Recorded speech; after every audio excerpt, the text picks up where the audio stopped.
আসন্ন ত্রয়োদশ জাতীয় সংসদ নির্বাচনের সীমানা পুনর্নির্ধারণের খসড়া অনুমোদন দিয়েছে নির্বাচন কমিশন।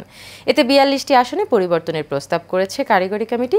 এর মধ্যে ৩৯টি আসনে সীমানার সামান্য পরিবর্তনের অনুমোদন দিয়েছে ইসি।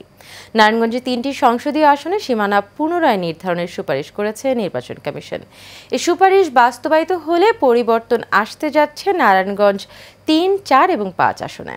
সংসদীয় আসন পুনর্বিন্যাস সুপারিশ প্রশাসনিক কাজে জটিলতার সংখ্যা তৈরি করেছে। নারায়ণগঞ্জ থেকে সহকর্মী রোমা চৌধুরী সুমনের রিপোর্ট, জানাচ্ছেন সোয়েব সাত্তার লিজন। নির্বাচনী এলাকার মানচিত্রে পরিবর্তন এসেছে নারায়ণগঞ্জ সহ দেশের কয়েকটি জেলায়। নারায়ণগঞ্জে ৫টি সংসদীয় আসন রয়েছে। এই জেলার সোনারগাঁও উপজেলা নিয়ে গঠিত নারায়ণগঞ্জ ৩ আসন। ইসির সুপারিশে সোনারগাঁয়ের সঙ্গে বন্দর উপজেলাও যুক্ত করা হয়েছে এই আসনে।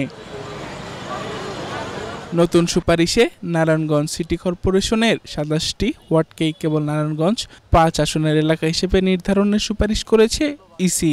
পরিবর্তন হয়েছে নারায়ণগঞ্জ ৪ আসনের সীমানায়ও। এই রদবদলে নারায়ণগঞ্জে স্থানীয় রাজনীতিতে দেখা দিয়েছে নতুন সমীকরণ, দ্বিধা এবং অভ্যন্তরীণ প্রতিযোগিতা। আমার পার্সোনাল যদি কোনো চাহিদা থাকে, কোনো জায়গায় কোনো সুবিধা থাকে, তাহলে সেই ক্ষেত্রে আমি তো এটা নিয়ে কথা বলবোই।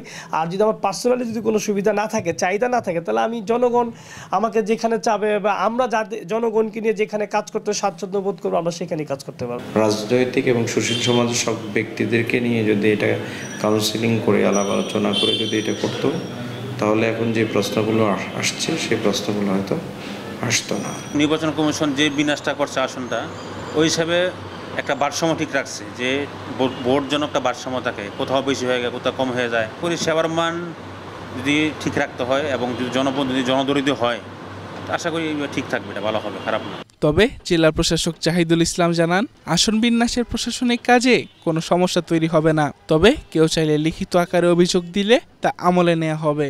একজন স্থানীয় মানুষ সে উপজেলাতে যাবে, উপজেলা তো আর চেঞ্জ হচ্ছে না, সেই ইউনিয়ন পরিষদে যাবে, আর এই উপজেলা লেভেলে তো আসলে উপজেলাতেই সাধারণত প্রশাসনিক কাজগুলো হয়ে থাকে। সুতরাং আমার কাছে মনে হয় না যে প্রশাসনিক কাজের ক্ষেত্রে কোনো সমস্যা হবে। নারায়ণগঞ্জের নির্বাচনী ভৌগোলিক চিত্র বদলে যাওয়ায় রাজনৈতিক দলগুলোকে নতুন করে কৌশল সাজাতে হচ্ছে।